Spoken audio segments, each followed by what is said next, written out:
Hello friend, ये जो question है सबसे ज्यादा इंपॉर्टेंट है और उससे भी ज्यादा इंपॉर्टेंट है इसमें थ्रेड्स का। लेकिन यार थ्रेड्स होता क्या है, ये कोई प्रोग्राम है, एकदम क्रिस्टल क्लियर करूंगा। लेकिन उससे पहले यहाँ पे हमसे पूछा है in context in Python differentiate the following को रिटर्न एंड सब रिटर्न। अब यार ये को रिटर्न्स क्या है, तो देखिए को रिटर्न्स, एक को return can pause execution using yield resume later और सब रूटीन। देखिए सब रूटीन काम करता है सिंक्रोनाइज की तरह और को रूटीन काम करता है एज सिंक्रोनाइज की तरह। अब यार ये सिंक्रोनाइज सिंक्रोनाइज क्या है, देखिए सिंक्रोनाइज जो है आपका कंटिन्यू सिंक्रोनाइज होता रहेगा, मतलब आपके डेटा से सिंक्रोनाइज होता रहेगा। और एज सिंक्रोनाइज का मतलब है कि बीच में ऐसे सिंक्रोनाइज होगा, मतलब बीच में जो है वो स्किप यानी पॉज हो जाता है। तो ऐसे तो हमें कुछ समझ में आने वाला नहीं है, हम इसे प्रोग्राम के जरिए समझते हैं। देखिए डेफ फंक्शन देखे मैंने एक सब रूटीन एग्जांपल एक दिया है, बस आप कुछ भी नाम दे सकते हैं, जहां पे मैंने स्टार्ट टास्क एंड दिया, ये समझाने के लिए है। तो सब रूटीन को जब मैं कॉल करूंगा और यहाँ पे मैं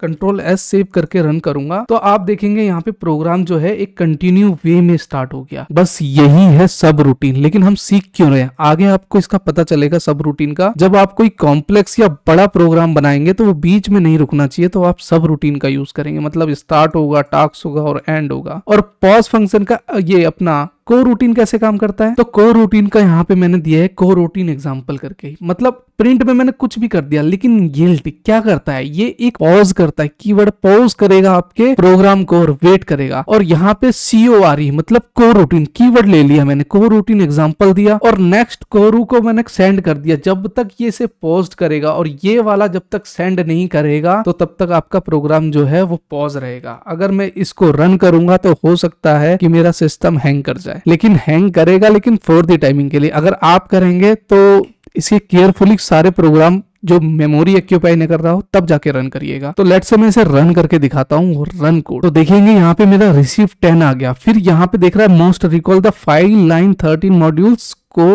CORE कोरो सेंड 10 और स्टॉप आइट्रेशन हो गया। तो यहाँ पे ये प्रोग्राम जो है मेरा को रूटीन में चला गया, मतलब पहले उसने पॉज किया और फिर उसके बाद ये जो है ये यील्ड में यहाँ पे 10 चला गया, जो उसकी वैल्यू 10 प्रिंट हुई जो सेंड किया और आइटरेशन मेरा स्टॉप हो गया। तो कहीं ना कहीं यहाँ पे ये एसिंक्रोनाइज की तरह काम कर रहा है। हालांकि मैंने पहले रन करके देख लिया था तो अभी प्रोग्राम हैंग नहीं हो रहा है, अभी मेरा ठीक है चल रहा है। बैक टू द अगर थ्योरी पे आए तो यहाँ पे हमने सब रूटीन देख लिया कि ट्रेडिशनल फंक्शन क्या काम करता है। एक सीक्वेंस में एक को routine can pause execution using yield and resume later. की डिफरेंस की बात करें तो वहीं पे start to end without pausing होता है और ये pause yields and resume later होता है। Does not remember previous execution, मतलब रन करता रहेगा, प्रीवियस का पता नहीं उसे, लेकिन वो चलता रहेगा। Remember execution start between yield calls और सिंपल टास्क मैथमेटिकली की ऑपरेशन की तरह काम करता है और ये इवेंट लूप जनरेशन की तरह काम करता है। Back to the second point पे आए को रूटीन्स एंड थ्रेड्स का, इसमें डिफरेंशिएट मेरे को बताना है तो मैं कैसे बताऊंगा को रूटीन और थ्रेड्स में। देखिए डिफरेंशिएट्स को रूटीन एंड थ्रेड्स। को रूटीन का तो मेरे को पता चल गया मल्टीटास्किंग्स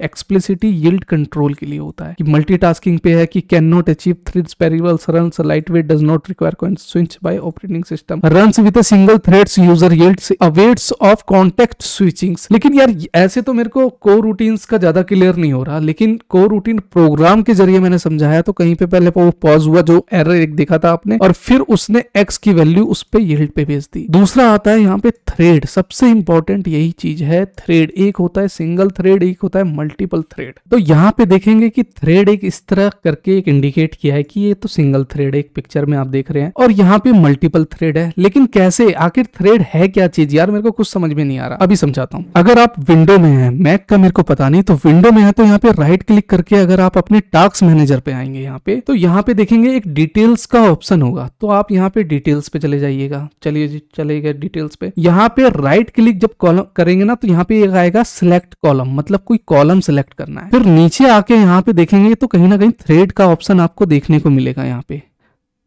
ये रहा थ्रेड। अब मैं इसे ओके कर देता हूं तो यहाँ देखेंगे कि थ्रेड की एक लाइन आ गई, मतलब ये क्या है, नंबर ऑफ थ्रेड चल रहे हैं। बस यही चीज है, जिस तरह सीपीयू में प्रोसेस होता है उसमें थ्रेड होता है कि मतलब कितने थ्रेड है, मल्टीपल सिंगल थ्रेड, कितने थ्रेड आपके, जितने ज्यादा थ्रेड होंगे उतने ज्यादा आपका सिस्टम जो है कॉम्प्लेक्स में मतलब काम कर रहा है। अभी अगर मैं VS का देखूं यहाँ पे तो ये देखिए कि यहाँ 50 थ्रेड्स है यहाँ पे विजुअल स्टूडियो का और सिस्टम तो 48 1 तो सबसे ज्यादा ले ही रहा है। क्यों? क्योंकि वो कर्नल एंड सिस्टम्स है। अब कर्नल क्या है, ये सारी चीजें आपको क्लियर होती जाएगी जब आप पढ़ते रहेंगे इसमें। बैक टू द थ्योरी आए तो यहाँ पे अगर आप पढ़ेंगे, each thread had its own execution stack and context. Threads can share memory requiring synchronize mechanism like locks. तो ये आपकी कहीं ना कहीं मेमोरी शेयर करता है। प्रोसेस में क्या होता है कि प्रोसेस में आपका मल्टीपल टास्किंग होता है, और थ्रेड्स में क्या है कि थ्रेड्स वाइज आपकी मेमोरी ऑक्यूपाई, सीपीयू बाउंडेड और multiple thread task like data processing पे। तो यही है थ्रेड्स क्या है, आपके एक प्रोग्राम खोल दिया, दो खोल दिया, उसी के अंदर कितने ज्यादा थ्रेड चल रहे हैं। तो ये चीज हमें थ्रेड्स में पता है। इसका प्रोग्राम के थ्रू नहीं समझा रहा मैं आपको, मैंने आपको प्रैक्टिकली समझा दिया कि थ्रेड आखिर काम कैसे करता है और थ्रेड होता क्या है। तो आई होप कि ये 8 वाला मार्क्स तो हम अचीव कर लेंगे। को रूटीन सब रूटीन क्या हो गया, और को रूटीन के बारे में पढ़ लिया कि एसिंक्रोनाइज की तरह काम करता है, रुकता नहीं है, और सब रूटीन जो होता है वो सिंक्रोनाइज की तरह करता है, जो अपना एक सिक्वेंशियल वे में चलता रहता है। बहुत बढ़िया जी। नेक्स्ट क्वेश्चन भी और ज्यादा इंटरेस्टिंग है। Differentiate between random access sequentially access of file. अब रैंडम एक्सेस मतलब कोई सी भी फाइल एक्सेस कर लो भाई, sequential access file. Discuss the syntax role of F6 and rewind. अब F6 क्या है, function while accessing file and randomly. एक एग्जांपल के थ्रू समझाता हूं मैं आपको। फॉर एग्जांपल, जिस तरह ये एक मूवी है, ठीक है ना। अब मैं चाहूंगा कि भाई मेरी मूवी जो है 1:05 पे स्टार्ट होनी चाहिए, तो मैं क्या कर रहा हूं, इसको सीक कर रहा हूं, मतलब मेरी मूवी यहां से स्टार्ट हो जानी चाहिए। आप डिजायर लोकेशन कहीं से भी स्टार्ट कर सकते हैं। तो यहां से क्या होगी, मेरी मूवी जो है मेरी स्टार्ट हो जाएगी। मतलब आपका डिजायर, मतलब मैंने क्या करा, उसे सीक कर दिया। चलिए जी, सीक पता चल गया। और रिवाइंड क्या करा मैंने, बैक टू द रिवाइंड कर दिया, मतलब उसे दोबारा उसे फर्स्ट अब दूसरी पोजीशन पे लेके आ गया। डिफरेंशिएट देखिए, सिक्वेंशियल एक्सेस ऑफ फाइल में सिक्वेंशियल एक्सेस और random access. Data is return is sequential manner one record after another. Data can access directly specific file location in the file. मान लो मेरे को 20 बिट पे जाना है, तो मैं 20 बिट सेट कर दूंगा, तो वहां पे मेरी फाइल जो है वहां पे वो रीड कर लेगा। लेकिन कैसे, अब ऐसे तो कुछ समझ में नहीं आएगा। एग्जांपल में यहां देखेंगे, use function seeks to jump to a specific location in the file, और वही start at the beginning and proceeds to the end. मतलब आपने क्या करा, रिवाइंड कर दिया। तो मैं आपको इसे एक प्रोग्राम के जरिए समझाता हूं, बहुत ही ज्यादा इंटरेस्टिंग है, बस थोड़ा सा पेशेंस रखिएगा। ऑलराइट गाइस, तो मैं अपने यहाँ VS में आ गया हूँ। यहाँ पे सिंपली मेरी एक हेडर फाइल मैंने डाल दी और इंट मेन मैंने एक फाइल का नाम लिया। अब यहाँ पे मैंने पॉइंटर ही क्यों लिया, तो पॉइंटर जो करेगा मेरे फाइल की नेक्स्ट मेमोरी को होल्ड करता है, मेरे को पता है। और यहाँ पे मैंने F ओपन दिया, एक मतलब कंटेंट का नाम दिया कि फाइल ओपन हो जाए। क्या फाइल होगी, उसका नाम मैंने example.txt रख दिया। और R मेरा एक कंटेंट रीड करना चाहिए वहां पे, जो मैंने नाम दे दिया भैया। अब यहाँ पे देखेंगे कि इफ फाइल अगर बराबर है नल के, तो भैया मतलब फाइल नहीं है, तो प्रिंट एफ क्या कर दो, फाइल नॉट फाउंड कर दो और रिटर्न 1 कर दो, ठीक है जी। लेकिन F6 फाइल 26 सेट मतलब 20 बाइट पे चले जाए। 20 बाइट पे कैसे, अब मेमोरी कैसे ऑक्यूपाई करेगी, 0 1 2 3 4 5 6 बाइट्स ले रहा है, तो 20 बाइट्स पे जो रहेगा वो मेरा प्रोग्राम रन हो जाना चाहिए जी, मतलब उसी का आउटपुट आ जाना चाहिए, ठीक है। फिर मैंने वहां पे रिवाइंड कर दिया, तो मतलब वो करेगा क्या, उसको रीसेट कर देगा, मतलब reset the file pointer to the beginning, मतलब पहले पॉइंट पे आ जाएगा। कैर CH करके मैंने F गेट किया, मतलब क्या, उसका फर्स्ट कैरेक्टर रीड करेगा, और फर्स्ट कैरेक्टर रिमाइंड जो है CH को रीड करेगा कि फर्स्ट कैरेक्टर क्या है। उसके बाद F क्लोज, फाइल मेरी क्लोज हो जाएगी और रिटर्न 0 करके मेरा प्रोग्राम टर्मिनेट हो जाएगा। लेकिन कैसे, ऐसे तो कुछ समझ में नहीं आ रहा है। लेकिन यहाँ पे अगर मैं राइट क्लिक करके रन करूंगा तो ये बताएगा फाइल नॉट फाउंड। क्यों, क्योंकि फाइल मेरी एग्जिस्टिंग डायरेक्टरी में है ही नहीं, तो वो कहां से फाउंड करेगा। तो इस प्रोग्राम को रन करने के लिए आपको करना क्या पड़ेगा कि MCS 021 जहां आपका फोल्डर बना है, उसी फोल्डर के अंदर आपको जाना है। तो मैं MCS 021 के अंदर फोल्डर में चला गया, फाइल फाउंड नहीं है, तो मैं क्या करूंगा, एक फाइल बना दूंगा। चलिए जी, एक टेक्स्ट फाइल बना दिया, जिसका नाम मैंने रख दिया यहाँ पे एग्जाम्पल।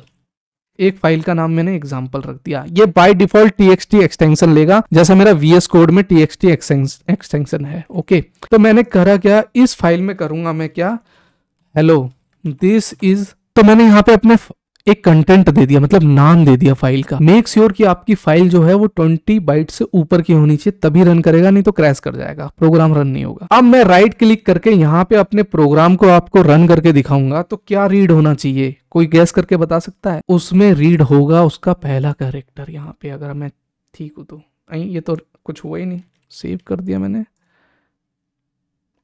क्यों भाई,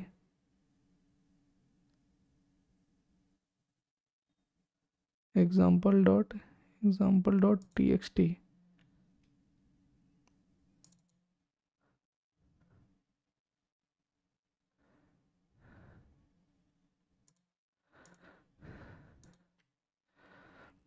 सेव कर दिया मैंने इसको।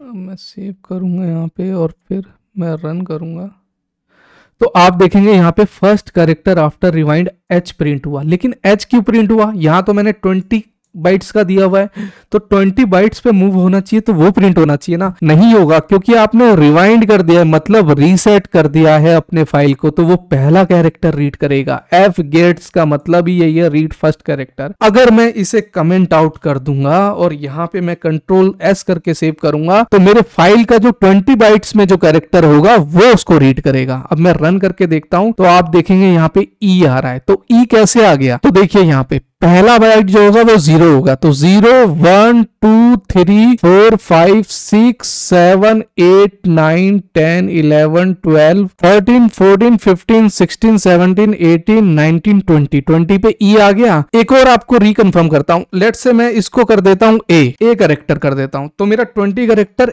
ए प्रिंट होना चाहिए। नहीं, चलो यूनिक कर देता हूं, जेड कर देता हूं, सबसे बढ़िया। तो यहाँ पे मैं सेव करूंगा इसको और फिर मेरा जेड प्रिंट होना चाहिए। ठीक है जी, देख लेते हैं जेड प्रिंट होता है कि नहीं। सेव करके मैं करूंगा यहाँ पे राइट क्लिक करके रन, और यहाँ पे मैंने रन किया तो यहाँ आप देखेंगे जेड प्रिंट हो गया। तो इसी तरह अपना कुछ काम करता है एफ सीक एंड रिवाइंड का फंक्शन। इसमें सीक चलता है, एफ ओपन चलता है, यहाँ पे रिवाइंड चलता है। बैक टू द थ्योरी पे आए तो seek efficiently jump to a specific location in the file making random access. अब थ्योरी आपको ज्यादा अंडरस्टैंड होगी क्योंकि मैंने प्रोग्राम के जरिए प्रैक्टिकल समझा दिया है कि भाई एफ सीक कैसे काम करता है और रिवाइंड कैसे काम करता है। Move the file pointer to the beginning, मतलब इसे क्या करेगा? रिवाइंड कर देगा। रिक्वायर्स ऑफसेट, ऑफसेट क्या है? यहाँ पे मेमोरी जो बाइट्स ऑक्यूपाई का and origin parameter. Does not require parameter other than the file pointer. बस यही है, इसी तरह अपना कुछ काम करता है F6 और रिवाइंड का। रोल रिवाइंड में इसका की पॉइंट देखेंगे, quickly reset the file pointer. भाई फाइल पॉइंटर दिया था, नेक्स्ट मेमोरी सेव करेगा। Move the file pointer any position random access,